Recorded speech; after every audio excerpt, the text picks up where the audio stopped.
Welcome back to another edition of Husker Huddle presented by Sapp Brothers, where they say, welcome, be our guest. Today we are lucky enough to be joined by Jacksonville Jaguars current running back Devine Ozigbo, former Cornhusker running back, and a good buddy of mine. Devine, how you doing, my friend? Doing good, man. How are you? I'm doing well, staying here in Lincoln, trying to beat the heat. It's nice and hot outside, but I can take it better than the cold, I think. So I think that's one thing that is going to definitely continue to work with us here in Lincoln. Where are you at now? What are you up to nowadays? Yes, I recently got back to Jacksonville a couple weeks ago for the quarterback, and Garner wanted to have a little skills get together, so we did that. And then, I initially planned to be down here during that time, so I said if I'm going to go, I'm just going to, get planted in. So now I'm in a transition period between, that and getting my own place. So, I mean, like I said, this is a different year for football, right? I mean, everything's going to be different. But last year you got to experience rookie year, which is the biggest grind ever. It's nonstop. But now you've got to experience an offseason, and these OTAs were obviously different. But how have you handled the transition this year from regular OTAs to virtual OTAs? It's way more like online class-esque, if you know what I mean. Just having a make sure you're up on time, listening to, it's more like presentations and information just kind of thrown at you. So it's a little bit different, but, being fresh out of college kind of helped me out and, I understand what the messages and the information they're trying to give us. So it wasn't terrible, but it was definitely different. Well, we haven't really got a chance here in Husker Nation to really catch up with you since you left Nebraska here. So I want to rewind a little bit back to your rookie year. You go undrafted to the Saints. You spend a camp with them, and you end up getting traded. But what was that whole experience like down in New Orleans, getting to play with guys like Drew Brees and other incredible names down there? I mean, they have a heck of a running back room down there as well. Oh, yeah, it was definitely like super informative. Like, I think that was the best place for me to start my career and just see that organization, like I said, with those stars, with those, like, from the field to the coaching office, and just seeing how that organization is ran and how they all carry themselves.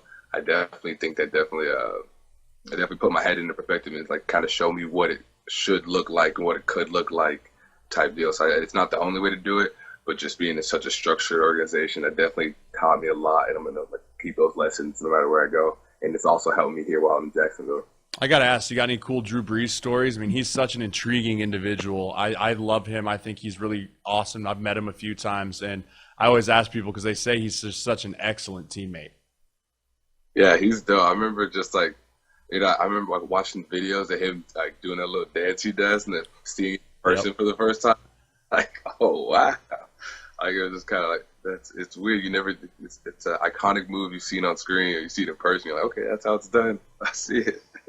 Well, so you go through camp with them, you get released, and you get picked up by the Jacksonville Jaguars. Now, I've had to do that one time when I got traded to the Vikings, where you show up in a brand new organization, you show up in a brand new building, brand new room, and your head's just spinning a million miles an hour. How did you handle that transition, and do it well, I might add, to where you played fairly early once you got to Jacksonville?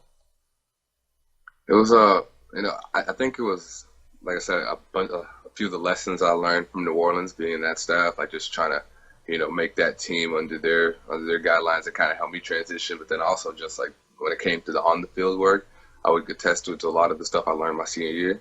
Just like the way I went about practicing and stuff. But like I went hard at practice. I was like the scout team running back. So like, I told myself every day before practice, I said I'm going out there. I'm gonna try to kill everybody on the starting defense. Like it's me or that, and it just having the attitude and being able to practice hard helped me learn the offense, and it helped the coaches have trust in me physically to go out there and perform if I needed to.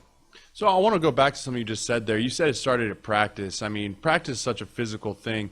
Is that something that you felt like Coach Frost's staff brought to Nebraska? Is that physicality piece to it? The physicality, but definitely just like the intensity as a thing, like just the overall speed and how the players were moving. That was the first time I ever practiced like that, other than maybe, a few good ones in high school. And under Riley, they just didn't structure those practices that way. But Coach Frost came and, did that, implemented. It definitely took the team a while to get used to it and know what they were talking about. But you could definitely feel it, and I definitely saw it in players once we did get it. Things were looking good for everybody. So you think that the way that Frost has the program running right now, I know people always are curious, but that is really preparing guys for taking that jump like yourself into the NFL? I mean, under the 1 year I saw it, definitely everything they did definitely helped me. So I have to say yes, especially just going from my personal perspective. That's awesome. Well, you finished out your first year there in Jacksonville. You head into your first off season. What was your first off season like? I know it. I mean, obviously 2020 has been the year everyone wants to forget about. But I mean, that first off season that you get is a really good time. It's a really good time to kind of finally take a deep breath from the grind that was rookie year, where it's a year long like sprint. How'd you spend your off season? So initially, I came back home for a little bit, and then I ended up, just kind of getting an apartment close to where I was training. So I was in Dallas spending my time. But I just made sure I try to take some trips. So every time there was an opportunity to do something, I'd schedule it, plan it, whatever, and then go trip, come back and work out. So I really started my off-season workouts almost maybe like 3 weeks after the season ended. But I made sure I was like, I'm going to break it up and, not destroy my body over an extremely long time working out, but also not being able to go out there and have fun and go see things and meet people and stuff. So I try to balance out like that, and until the Rona hit. So The Rona, man. The dang Rona ruined everything. So, well, what does year two look like for you? You're going into your second year now with the Jacksonville Jaguars. You're really looking to have a breakout season. In my opinion, I think that you're really poised for that. But what are some expectations that you've put on yourself, or maybe some expectations that you've talked with your coaches about? Just being able to earn more playing time on teams, and then that transitioning to me getting on the field, just kind of the way our room's set up and how they like to do things. It's just I'm gonna have to make sure I'm a full core teamer, be on everyone, and just be able to be productive on that, because that's definitely going to lead me to the opportunities to get carries and stuff like that. That was one thing I definitely had to learn going into my rookie year. But definitely what the coaches will like to talk to, like players like me, guys like that. I can confidently say they're hopeful for me, but it's hinging on how I perform outside of the running back role. Just make sure I can play the whole game of football. So that opportunity to play running back is, widened. So Absolutely. That's definitely, I think. Yeah, I mean, the more you can do, the longer you can stay. I mean, I think that that's something that every young football player that gets in the NFL needs to make best friends with the special teams coach and just do, whatever he says. So, great to hear that you're saying that. Let's switch gears a little bit here, talk a little Husker football. No spring ball, very limited training camp for what it sounds like, and, a hopeful season. Take yourself back 2 years. If you were sitting in the position of some of these guys right now, what would you be thinking? How would you be trying to handle all this, especially, say, your senior year when you're going to be considered a leader on this team? I would, in my mind, there's no way football's not going to happen. So that's how I approach it. Especially, I'm happy they get to go back now and kind of all be together instead of everybody being in their respective homes or whatever. So that would definitely give me more motivation. Just I would want to be around the guys and just prepare. We're definitely going to have a season. It might be a little later or start a little later or however they can plan on doing it, but definitely locking in your mind that we're going to have them and train like that. Yeah, the chances of season not happening, in my opinion, would be disastrous, right? I think for everyone. I can't imagine guys that are going to be hopeful for the NFL, the community here in Lincoln especially. So I definitely think the season is going to happen. But with this team, this is a young team, Zig, as you know. you've watched them. How was your first year of fandom, sitting there actually watching a Husker game versus playing a Husker game? It was interesting. The few that because our Saturdays were our old Fridays, so it was kind of a big transition day.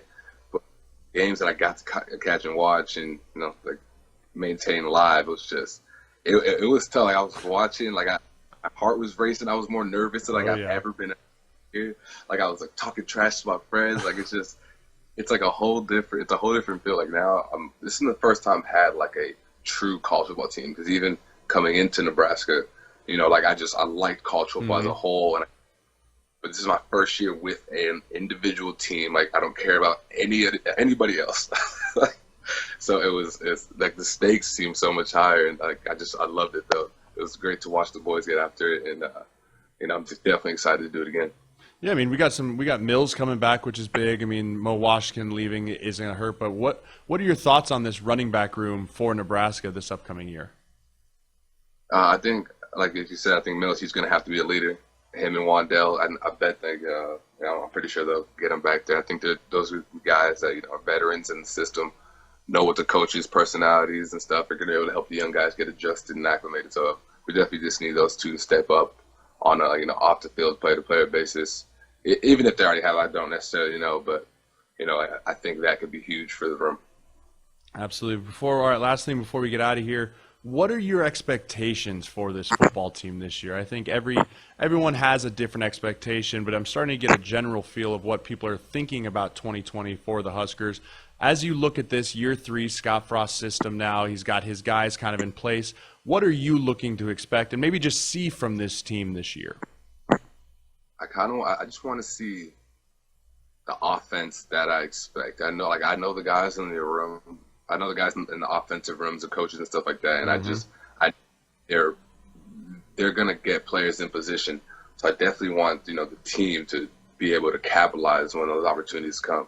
Because I definitely this offense is it's explosive, and I don't think we saw enough of it, but it's definitely there. Awesome. Well, Ziggy, we appreciate you joining us here on Husker Huddle, presented by Sapp Brothers, where the top priority is to keep guests and teammates safe. Sapp Brothers is offering full service at the pump as our nation relies now more than ever on our drivers, farmers to provide essentials to our communities. Sapp Brothers is committed to serving you. Ziggy, I just want to thank you again for joining us, man. We're excited to watch you get this season kicked off down there in Jacksonville. Stay safe, stay healthy, my man, and go Big Red. Yes, sir. Appreciate it. Go Big Red. Absolutely. See you, Ziggy.